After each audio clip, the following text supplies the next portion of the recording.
Olá, senhoras e senhores tripulantes, sejam muito bem-vindos ao 14º capítulo, Estabilidades. Antes de iniciarmos, peço a todos que deixem o seu like, compartilhem, se inscrevam e ativem o sininho.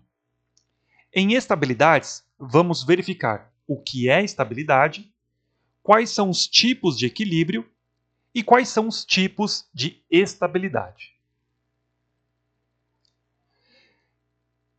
Então, a estabilidade é a habilidade própria de um corpo de, após ter o seu equilíbrio perturbado, desenvolver forças ou momentos para trazê-lo de volta à sua posição original. Então, é bem tranquilo o entendimento sobre estabilidade. Então, quando um objeto ele é estável, ou quando a nossa aeronave é estável, isso significa que, caso ele sofra algum desequilíbrio causado pelo piloto ou por forças externas que estão agindo sobre a aeronave, esse corpo ou aeronave terá capacidade de retornar ao seu equilíbrio ou à posição original, sem a interferência dos comandos, ou sem a interferência de outros corpos para posicioná-lo originalmente. Então existem 3 tipos de equilíbrio: estável, instável e indiferente. Para ter segurança em todas as situações de voo, o avião deverá estar sempre com seu equilíbrio estável. Então, quando a aeronave ela recebe o seu certificado de aeronavegabilidade, um dos testes que precisam ser realizados é justamente o equilíbrio desta aeronave. Então, a gente pode ver que está explícito aqui que a aeronave, para ter segurança de voo, ela precisa ter um equilíbrio estável. Ou seja, se ela sofrer alguma perturbação pelo piloto ou externamente, essa aeronave precisa ser capaz de retornar à sua posição original sem os comandos aplicados. Então, o primeiro tipo de equilíbrio ou estabilidade é o estável. Então, quando há tendência de permanecer em equilíbrio. Então, veja, ao lado nós temos um cone com a base voltada para o solo. Logicamente que um corpo que esteja em movimento, ele não vai ser comparado exatamente com este desenho elementar. Mas é só para a gente entender o conceito do que é a estabilidade estável. Então, quando nós verificarmos a aeronave em voo, a gente vai ver também como será feito esse comportamento. Mas a gente precisa só entender que, na estabilidade estável, a aeronave vai ter uma tendência de permanecer em equilíbrio. Como exemplo ao lado, que vai ser esse cone com a base para baixo, se ele for tirado do seu equilíbrio, como a base é maior embaixo, ele tende a voltar para a posição original. Na estabilidade ou equilíbrio instável, é quando há tendência de se afastar do equilíbrio. Então, na imagem ao lado, guardadas as devidas proporções do que foi explicado no slide anterior, a base desse cone agora está voltado para cima e a ponta voltada para o solo. Então, se houver um desequilíbrio neste objeto, ele vai ter uma tendência de sair, pois a base aonde está aplicado esse equilíbrio é muito menor.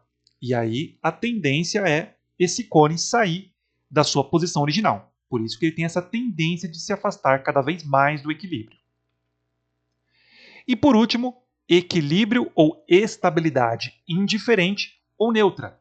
Quando não há tendências, permanece na nova posição. Então, ao lado, representado por uma bola, se for aplicada uma força que tire do seu equilíbrio, vai ter um momento em que ela vai se locomover até um ponto e parar. Então, ela vai sempre permanecer numa nova posição, sem uma tendência de aumentar ou diminuir.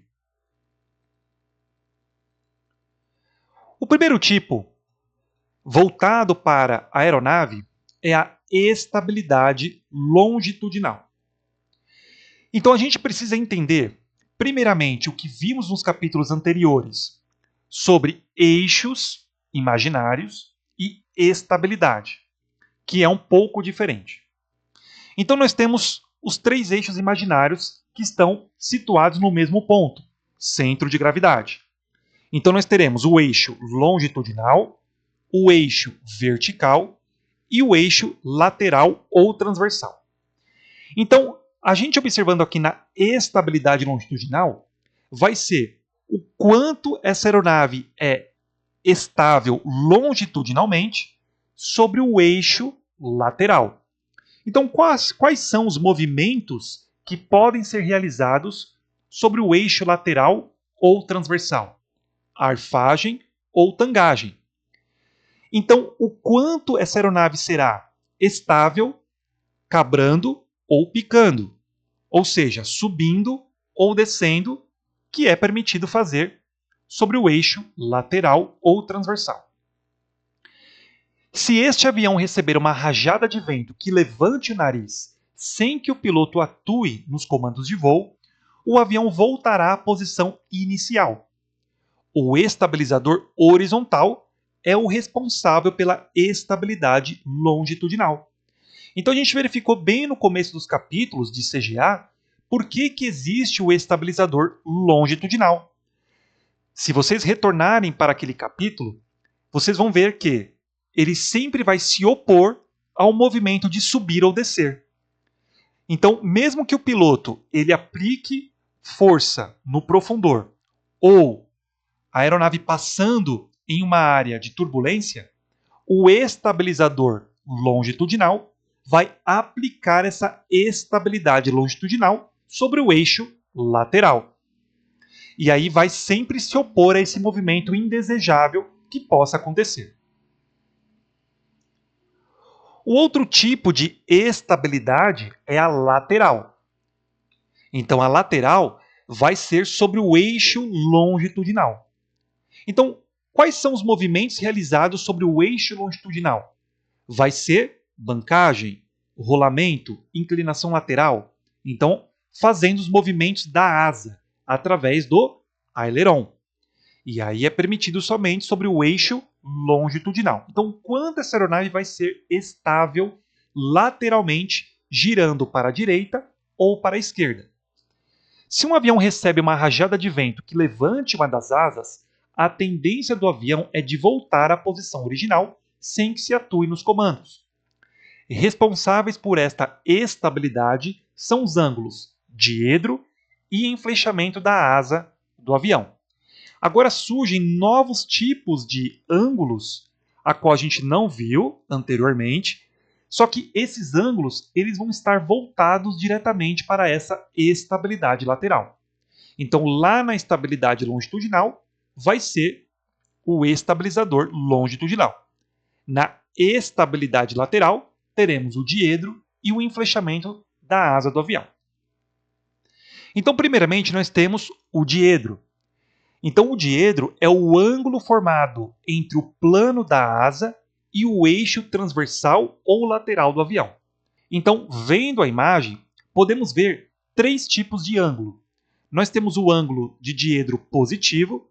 Então, veja que o plano da asa em relação a essa linha, que é o eixo transversal lateral, está acima. Então, o ângulo será positivo. Na aeronave no meio, veja que o plano da asa está abaixo do eixo lateral ou transversal, tendo o ângulo de diedro negativo. Na aeronave mais abaixo, veja que o plano da asa coincide com esse eixo. E aí nós teremos um ângulo de diedro neutro. O que vai acontecer é bem simples. Diedro positivo traz estabilidade. Diedro negativo traz instabilidade. E o diedro neutro vai trazer estabilidade neutra. Nós temos também o enflechamento. Então é o ângulo formado entre o eixo transversal ou lateral, igualmente o que a gente já viu lá em diedro, porém a referência agora vai ser com a linha do bordo de ataque da asa. Então, na imagem ao lado, veja, se a linha do bordo de ataque da asa estiver atrás do eixo lateral, nós teremos um enflechamento positivo. Se tiver à frente do eixo lateral, nós teremos um ângulo negativo. E se for coincidente com o eixo lateral, embora não está mostrando na imagem, mas não tem nenhum inflechamento para frente nem para trás, nós teremos neutro. Então pode ser positivo para trás, tornando uma estabilidade positiva, ou negativo para frente, tornando-se uma estabilidade instável. O inflechamento também melhora o desempenho de aeronaves em altas velocidades, que é o inflechamento positivo. E por último, nós temos a estabilidade direcional, a qual será aplicada sobre o eixo vertical. E quais são os movimentos? A guinada. Então, para onde o nariz do meu avião está apontando? Para a esquerda ou para a direita? Se uma rajada de vento produz uma guinada em um avião estável, este voltará à posição inicial sem que o piloto atue nos comandos de voo. E responsável por essa estabilidade é o estabilizador vertical localizado na empenagem do avião. Então, no mesmo capítulo que tratou sobre estabilizador horizontal, é o mesmo que trata sobre estabilizador vertical. E a gente viu lá também que ele vai sempre se opor ao movimento de guinada. Então, ter aquela estrutura que nós chamamos de estabilizador vertical, ela vai ser importante porque vai trazer uma estabilidade direcional. Com isso, finalizamos o nosso 14º capítulo. Muito obrigado e até a próxima!